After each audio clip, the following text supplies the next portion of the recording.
If you guys want to support us even further, check out our Patreon. The link is in the description. Alright guys, we're back again, 5 for Talking. We got our NHL edition going on here. We're going to talk about some playoff brackets out of the first round, who we predict. I got Caps here and Campo. So Caps, we got our first round in the East. Not really set up. We got one more game to go for a couple of teams here to determine who they'll be facing. What do you think here? You got Montreal, New York, Ottawa, Toronto, Washington, Boston, Pittsburgh, and Columbus. So who are the first two teams? Montreal, New York Rangers.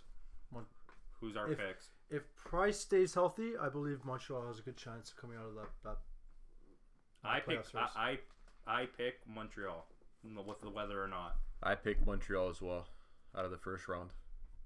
Then I know the Rangers wanted that too. They were holding that spot for that position. Yeah, and then we got Ottawa and Toronto, which isn't fully predicted yet. After tonight's game, we'll determine whether or not they'll actually be facing each other.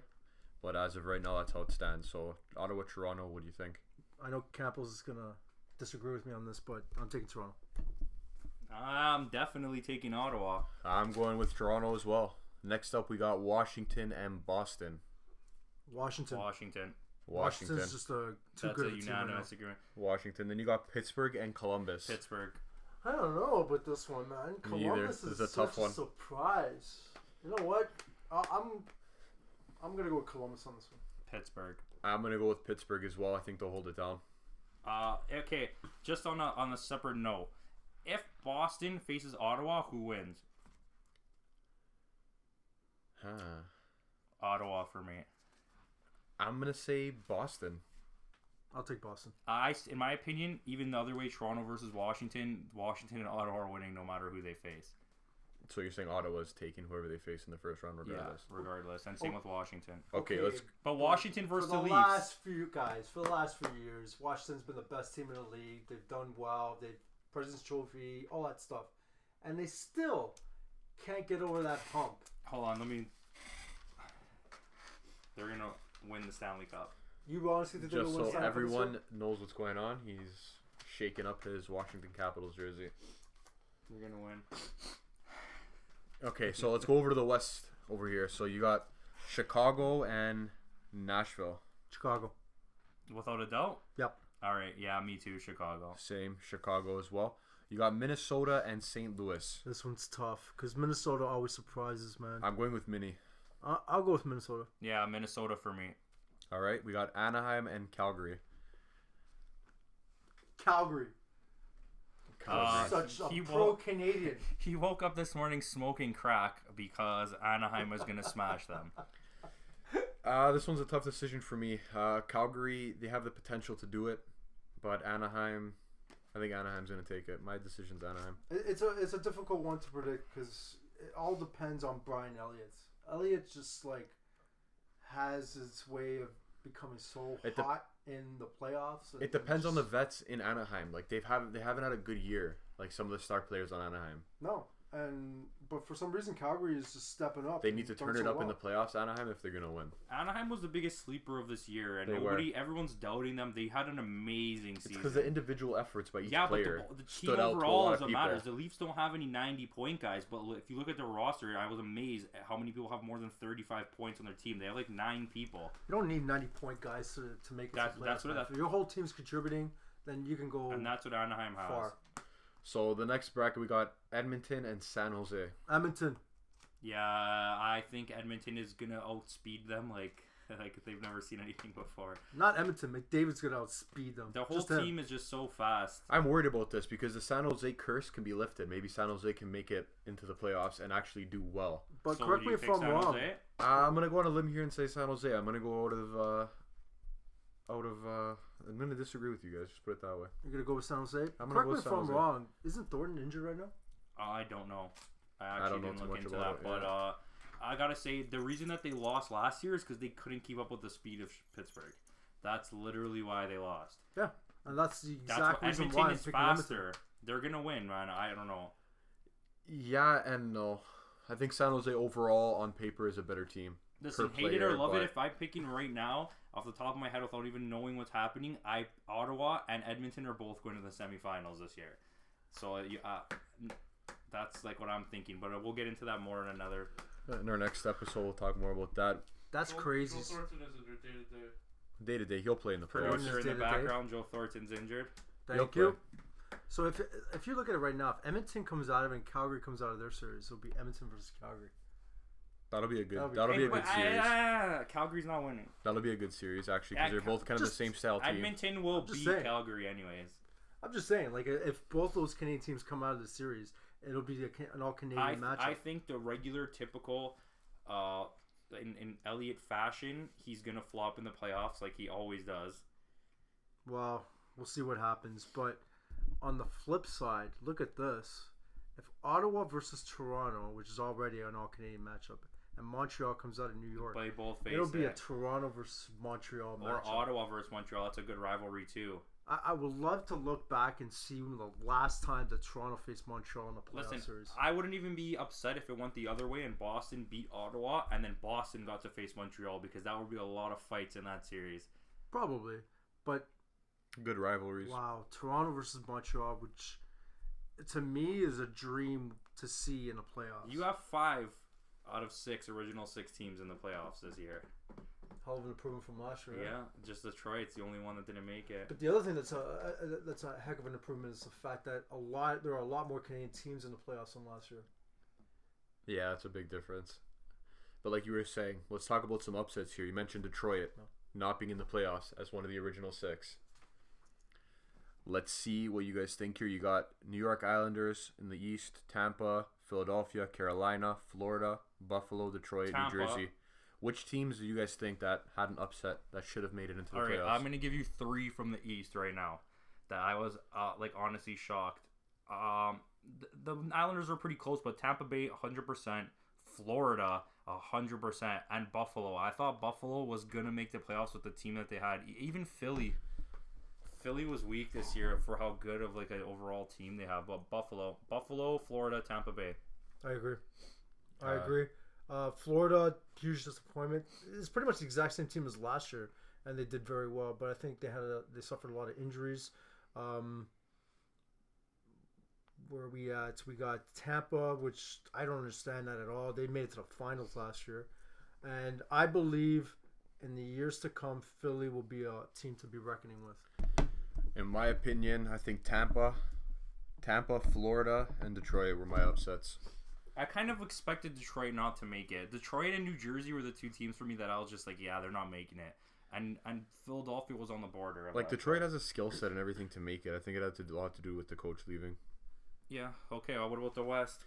The West right now, well, it's all locked in anyways. You got Winnipeg, Los Angeles, Dallas, Arizona, Vancouver, and Colorado. Okay, so for me, it's definitely Los Angeles and Dallas. Like, that's a no-brainer. That's, like, ridiculous that they didn't make it. I don't understand with those teams. And then, you know what? The other team for me is Winnipeg. I thought they were going to make it for sure. The biggest disappointment for me overall was Colorado. Like, I don't know. I'm not saying they should have made the playoffs, but I don't understand how they had the worst season. Their team is not bad. And they were even better before they started dropping people. No Patrick Waugh. Yeah, I'm sure that's what it is. Bring him back. I fully agree with you, man. I can't understand why Los Angeles is not even in the playoffs. Even Dallas is even more upsetting to me because their team is stacked. Vancouver was expected that they were not going to do well this They're washed up. They're done. They gotta blow up the team and just rebuild again. LA, Winnipeg. I don't understand why Winnipeg is not in the playoffs this year, but Dallas is a huge disappointment as well. I think Lenny Ruff is going to lose his job. For me, it's definitely going to be Los Angeles, Dallas, and yeah, I'm going to go with Winnipeg as well. Colorado's my biggest upset on the year. And you know what? After how much like a step forward that Arizona took last year and getting the draft picks that they got too, and this year they're going to draft high again, so for next year. But I don't understand how they did just as bad. Like, I expected them to like at least take a step forward when you have Max Domi and Duclair and like everybody's just doing well right now, and those guys just fell off this year. The pieces that they were missing this year definitely let them down. Like, they didn't really make many trades, many acquisitions to better their team. I think Tampa Bay too. Like, they just kept losing people. Yeah. And they won more games the more people got injured. I feel sorry for Ben Bishop, man. That guy literally got tossed to the dogs. Ben Bishop is playing backup. He's either going to go to a team now and continue Las playing Vegas. backup. No, Las Vegas is going to take Fleury. You're crazy if you don't pick Fleury. Why don't they take Fleury and Bishop? They probably can. They probably can. I would take Bishop as a backup goalie, but he's not going to have a starting job anymore. You know what? I wouldn't be surprised if you see him slide into like one of those weird teams like Arizona or like anything like that. I think Arizona's got a great goalie. You know what? But honestly, Ben Bishop to Dallas. Ben Bishop to Dallas? That'll be good. Dallas can definitely use that. Dallas wants to dump Niemi, and they're okay with keeping Ledinen in the backup. You're a Niemi hater? I just think he's not that good. He played on Chicago. If you honestly, what does that mean? In my opinion, if you take Corey Crawford and put him on any other team that's not in that caliber of Pittsburgh, Chicago, Washington, he's not playing even close to as good. Not even close. All right, so we got one game left in the regular season. Let's talk about some players that impressed us, and let's talk about some players that we think had a very bad year or could have had a better year. So, as it stands right now, you got McDavid in first, 98 points. I'm impressed.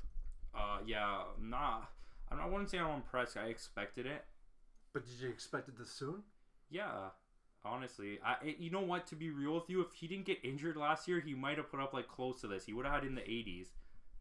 He's a Sidney Crosby level talent. He's not a joke. He's for real. He's not a Stamkos. I think at this point, you can make McDavid its own sort of person, and comparing him to Crosby.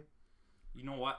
Doesn't exist anymore. I agree to disagree because I think he gets one more year, and then he gets his own name. McDavid? Yeah. Well, some players here you got on this list here. Let's say the players in Dallas. We spoke about their team as well. I just want to get into that. This is what I was going to say. You got Taylor Seguin. They're not even doing that bad, but Seguin and Ben have disappointed me. Like after the domination that they put down last year. He's in 14th place in the top 20 with 72 points, and Jamie Benn's not even in the top 20. And it's like, I don't know, because even for the rest of their team, like Spezza had an okay year, but he got injured way too many times. Sharp literally is the worst player that should be good in the NHL right now. He has absolutely nothing to do on that team. Like, he is just sitting around useless. Yeah.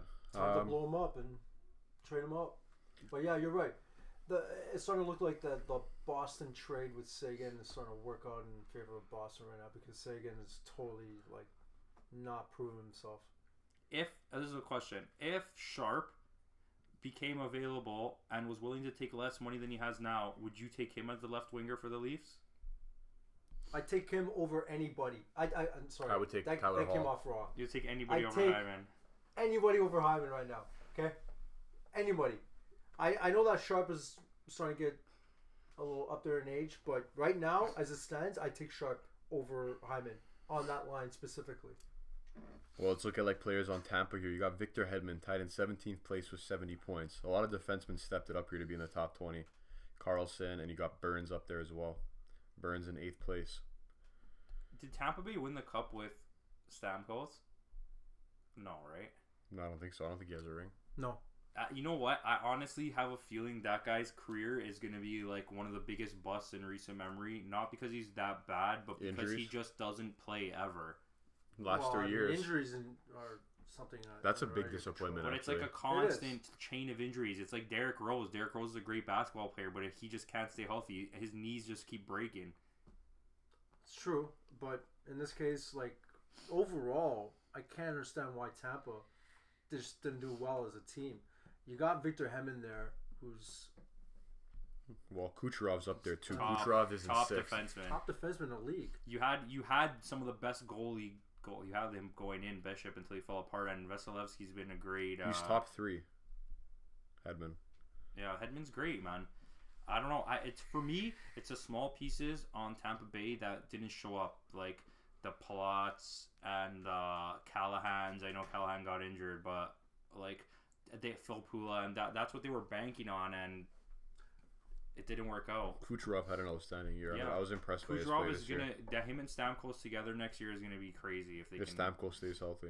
I don't think Juden did that well this year as well. He did. He was compared to last year. Yeah, you're right. He was more like highlight. He was more like highlight reel goals, not a lot though. So what else? You got on there? You got Draisaitl on Edmonton, pretty impressive. Yeah, that's pretty impressive. But I kind of knew he was Shifley. going to be good. I always felt like Draisaitl was underrated. Shifley is up there. Shifley is the one. That's for huge. Me. That's a standout. And Shifley is on the 82 same line points. as Liney, right? Yeah, Yeah. that's That's the biggest reason why Liney's doing so well this season. And they play with another one of their good players too. I'm pretty sure. I think Little's on that line or something like that. I got a good upset here. Ovechkin. Yeah, I was going to mention that. He did turn it on a bit. Like, he does not having a bad year. It's just his goal production. His production, his point production is Yeah, his point is what's bad. His goals are still there. He just didn't get enough. He's in the 30s. No, he's like 38. Yeah, I said in the 30s. Yeah, but that's good. That's a lot of goals. 38 for goals. an Ovechkin. For Matthews Ovechkin, has the guy's more. done I agree. 50 before. I agree. And he's like won the last consistent with 5 50. Richard trophies. He has the record.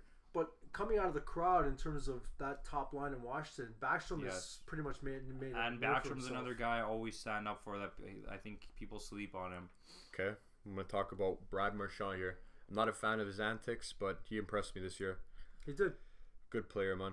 Played well. Especially on a team that was off. He needs to stop. At times. He needs to get his shit together and figure it out. But because he's a talent, like a serious talent, and I agree with you on the lines. The guy's legitimately nuts, so you can't really tell that to Brad He Marchand. shows so much skill and ability, but he ruins it with his wacky antics. He can smell the cheap trouble a mile away. The cheap penalties, like, I don't understand it. Play the game. With that big nose. What do you guys think about Tarasenko? Tarasenko, 74 points. I think he could have did better. I think so as well. I'm not. But after last season, he came out good. You know who's been really sad to me? Voracek and Giroux. Like, they're good, but like from the careers they started out having to going where they're going now, like they're whatever. Giroux has been plagued by injuries that it got to a point where he can't be the same caliber player that he was before.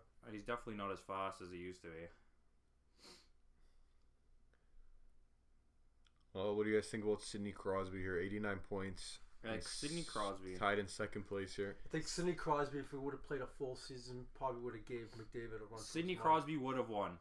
He has less points per game than McDavid by 0.2. That's our producer chirping in, and he definitely, I agree. He would have had more points if he played the whole season. For him to put up the amount of goals he did, you can't say that. You can't say that. Because if right now we were just told that he had... How many points behind is he? Okay, he has 75 games played, 89 points. He's 9 points behind McDavid. McDavid is at 81 games played and 98 points. So how many more games would he have had? It's 9 games. More points per game. He's a point. No, 6 more games. So, but 6 more games, you never know. He could have went off and scored 4 goals in a game. It's a possibility, but I'm saying like in 6 games he's not going to get 9. Well, he could have actually. But you don't know what's going to happen. I'm still sticking that Crosby's better than McDavid. A healthy Crosby, yes, agreed. Patrick Kane, same thing as last year, up there in points. Yeah, Jonathan Toews was a bit of a letdown this year. Jonathan Toews? Yeah. Jonathan Toews is not the type of player that puts up a lot of points. He's like a 70-point guy, I know. We've always said that. He's a 50, 60-point guy guaranteed a season. Yeah, but this year he didn't play like last year. He kind of fell off a bit. I think Ovechkin was probably the biggest disappointment for me, man, in terms of points. Like, goals, it's all right. But in terms of points, he's probably the biggest disappointment. What's he at right now? I don't know. For disappointments, there's a couple. But no, he's solid, man. 58 points, 72 games played. Yeah, but that's consistent with his career. I'm expecting you to get 80 points. But I know you're going to get me like 60-something, right? But 50's not enough. I don't know. I disagree with that because I don't think he was brought in to be the points leader of the team. He's not. I thought he was brought in to be the leader. Captain. I get it, but he's better than what he's playing is what I'm saying.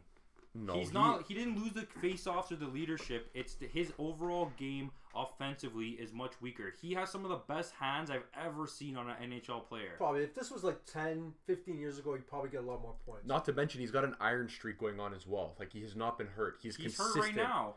Is he currently hurt? He got hurt. He only played 72 games. Okay, that's what Crosby played, and he has 58 points. He's not out there to score goals. He's not out there to do anything else except for lead his team, play on the defensive end, win face-offs, but you can make this argument about other leaders then who are brought in to be leaders. John Tavares, he's still, he's going to give you 70 points a year. You know, guys like Stamkos, I'm not saying he's a leader, but you know what you're gonna get out of him. Like Tavares is not even in the top 20. Tavares is injured. Yeah, he Go got injured at the end of the season. Look at it. He has more points than Jonathan Taves. So that's not. I don't even understand the argument. You know what you're gonna get. He's the same caliber. He's less of a caliber of player than Jonathan Taves. 66 points, 77 games. See, you played 5 more games. He has more than 10 points more than him. No, he doesn't. He has 8 points more. He has 52. 58. So 8 points. Yeah. Yeah, and he played. And he didn't play the games either. If you gave him the rest of the games, he would have passed 70. But Jonathan Taves is a 90-point productive player. Like, he has the potential to put up those numbers. And so does he. Taves is not that player. He does everything else that John Tavares doesn't do. He does everything else that Crosby doesn't do. He's such a good player. He is a good player. Good. I'm not denying the fact that he's not a good player. He's just not offensively productive as he usually is. He should be doing. It's the Islanders franchise that didn't have a good year to begin with. They got rid of such key players that who's Tavares left to play with? Nobody. Yeah, I know. In this argument, guys, I don't think Jonathan Taves has been a production points leader guy in his whole career. I've never seen him get like 90 points or 80, possibly 80, but 90 points a season, especially early on. But I don't expect it. I just expect him to have a better year than he's having. All right, let's get into talking about some NHL awards right now. We're going to break down the awards, and then we are going to give our prediction. All right, so we're going to talk about the Hart Trophy Award here. This goes out to the MVP. So, Caps, who's your MVP? McDavid. All right, so let's go on to the Vezina Trophy. This goes out to the best goalie. Bobrovsky. Braden Holtby.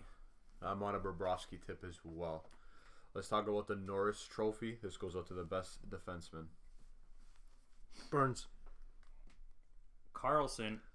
Burns. Oh, hold on. Why Burns? Points. San Jose. I don't know. He has more games played and like 3 more points or 5 more points, something like that. Like, he's not killing Carlson. And he's not, but I just feel like he's really stepped up from that team and sort of like really tried to help him. He has the most points on San Jose. But I feel like Carlson really is carrying his team right now, where Burns is playing on a team that's already good. Like, they're already known for being good. They always make the playoffs. Carlson's... So you're saying Carlson's on a team that's got... No, but Carlson is playing his best defense he ever has right now. He's never had such Your good strong defensive opinion stats. for Ottawa to win the Cup is because of Carlson? Sorry, not to win the Cup. Sorry, to keep advancing to make it. It's because their whole team as a whole is good, but San Jose is known for being a good team. They're expected to be good. Ottawa was expected to do nothing. They were not in the playoffs. Then they made trade deadlines. People thought they were going to sell, and they bought just to make the playoffs. And I have a small argument on the Norris. Duncan Keith has 58 points with less penalty minutes and a higher plus minus than both of those guys. Okay, but then this just goes back to what you're saying. He's expected. Chicago. Yeah, but he's doing good. He is doing good. That's a good season. Higher plus. He has the highest plus minus for defenseman and the like one of the best penalty minutes to. Who'd you pick for the Norris? I picked Carlson. I'm just making an argument for why Keith should be in a conversation. Even Hedman. There's so many players that should be in this conversation. It's okay. Hedman should be in the conversation too, but the fact that matters, Tampa's not even making it into the playoffs. Yeah, and the Carlson's making it. That's why I picked Carlson. Now let's go. What do you got now? We're up on the Calder Trophy here. Rookie of the Year. Matthews. Austin freaking Matthews. Saucy Matthews. Okay. And don't even say Lanny. Lanny is... I'm sorry. No, Lanny is... I've heard this argument before, not from you, but I've heard this argument before that Lanny should be in the conversation. Let him make his pick, and you already think he's going to pick Lanny. I see that look on your face, I'm coming out with a pick that a lot of people are going to be surprised about. That's a really surprising pick, Austin Matthews. Why? Because the Leafs are making the playoffs, not even because of the points, but he is like 8 points ahead of... Saucy Matthews. Yeah, he just for taking the Leafs Austin to the playoffs. freaking Matthews, no thanks to Zach Hyman. But Marner should be in the conversation more than Laine because Marner played less games, I believe, than Laine, and he has 61 points. He's 1 point behind Laine or 2 points. There's a lot of absolutely players should that be are in the conversation. There's a lot of Leaf players that should be in the discussion. Absolutely. Look, 3 out of the 4 top rookie players for this year are all Leaf players. Just because of the playoffs, I say the top. You got Murray, the if goalie you're for ranking Pittsburgh, the top who was 3. technically on his rookie season. Yeah, Sure. he's playing he's really played really good. well. Like, there's a lot of players that you could add He's to this. playing really good. Yeah. You know what? I wouldn't be surprised if somehow Murray steals. But He'd be no, like the first goalie, the Leafs probably, making the I don't know. playoffs. The Leafs making the playoffs. He wouldn't be, but the Leafs making the playoffs. I mean, some may argue maybe William Nylander, who is on fire. NHL Rookie of the Month player for March, I believe. Yeah, he won the most times as a Leaf rookie. I think it was twice. 2 or 4 times, something crazy. Could you imagine if he was playing just as well in the beginning of the season? Yeah, I believe he also missed like 2 or 3 games. Yeah, but you know what? Lanny's a great player, but Lanny. Yeah, but it's his line mates. His line mates. He was playing with way Yeah, better I agree. players. He has the scoring touch of an Ovechkin. He He's still the up and didn't. comer. He still didn't produce like he should have. If Matthews was on that line, he would have produced a lot more than what he produced. Okay. Absolutely. But anyways, we're on to the Jack Adams Award. You got Coach of the Year. Oh man, this is a tough one. As a Leaf fan, I'd probably say Babcock, but realistically, Edmonton Oilers coach Todd McLellan. No. I say that last name right. No. It is John Tortorella with flying colors, taking the worst team of like the last while, Columbus, and making them into a powerhouse. So what was Edmonton? What was Yeah, Edmonton last year? Edmonton's the players. It's not the But coach. Columbus It's the has players. more points. I disagree with you on that. Columbus has more points and less of a team than Edmonton. Much less of a team. But I would argue with that because the coach realizes what his needs are, and his needs were bring in a couple of defensemen and make McDavid the leader. I think this team came together mostly because of the coach. Before I break you apart, what was your pick? I could have been the coach behind that bench, and they could have did the same thing. Okay, tell me your pick. My pick is Babcock, but my second up and coming will be Tortorella because of what he did with Columbus. Okay, and now here while I break you down. Okay, let's go. Edmonton changed the whole makeup of their team in the last 2 seasons. You brought in Talbot, you brought in the defenseman, you got rid of Hall, you brought in McDavid, you balanced out the team, you brought in Lucic. Columbus is almost the exact same team that they were 5 years ago with a different coach. Why is Bob Rossby all of a sudden so good? Because he always was good. He just needed... You know what? I'm not saying Tortorella's a good coach. I hate him. But if you look what he did, and they're better. He's an entertaining coach. They are better off than Edmonton is right now, especially defensively. They're like locked down defensively. I'm gonna agree with you on that, but Hallelujah. But let's just see how they do in the playoffs. Okay. Because the only reason why I say that is because yes. he took a Rangers team that was nothing and made them a fantastic team, and they didn't really change much. But as soon as they got into the playoffs, total letdown. Yeah. Under Tortorella. Under Tortorella. Look at Team Now- USA. What an upset. Holy cow. Absolutely. And the other thing is, you said that Edmonton was Edmonton had a bunch of players before, and they totally changed that team around. I disagree with you because the only change that they made was a goalie, 2 defensemen, and 1 forward. Yeah, Other than Hey, that, Lucic, How many Other than coaches that- have they had in the past 4 years? Listen, yeah, With how absolutely. many first you round brought in picks? McDavid. Absolutely. Coach doesn't You make brought a in difference. Lucic. Ryan It's the Nugent players, Hopkins. Ryan Nugent Hopkins is still there. Eberle is still there. You got a bunch of guys that were there before, and they're still there. So they just came together this season. You under brought a in different coach. essentially Sidney Crosby or Wayne Gretzky-esque player to your team. You brought in 2 defensemen that you had. You had no defenseman, and you had no goalie. Your starting goalie was Ben Scrivens. If McDavid got 98 points and they did not make the playoffs, the coach would be gone. Yeah, he would have got fired in one shot. Yeah. I'll let you guys have Okay, this one. continue. Okay, well, I'll let you anyways. guys have this That's one. good. That's a good It one. was a good one. It was a good one. All right, so we're on to the Selke Trophy. That goes out to the most defensive forward of the year. I think I'll go with Taze on this one. Maybe Orpik. Not Orpik. Oshie. That was good. But Ryan Kessler, because of how good he's been at winning faceoffs this year. I'm going to go with Mikko Koivu because of how well Minnesota has done this year. All right, which brings us down to the Lady Byng Trophy. Player that showed the most sportsmanship throughout the year. Backstrom. Tarasenko. Tarasenko as well. So, next trophy up is the Art Ross Trophy. Most points. Connor McDavid, obviously. Yeah, I'm McDavid. gonna say McDavid. We already McDavid know. all around. I mean, does Pittsburgh even play today, or are they done? I don't think they play. I'm not. So 100%. unless Crosby gets like another 10 points, That's it's not- McDavid. Yeah, he needs 10. All right, Rocket Richard trophy, which is already locked in as well, unless Saucy Crosby. Maths can put in 4 goals. Yeah. It's Crosby. Crosby, we know, unless Yeah, Matthews Crosby hits as well. 4 goals tonight. Which Unless he's Ovechkin done. gets 20 more goals. Yeah. But Crosby is going to take it. Ovechkin's going to lose his title. That's about it. All right, guys, this brings us down to the end here of our 5 for Talking NHL edition. We'll be back with some more episodes throughout the playoffs, give you guys some updates.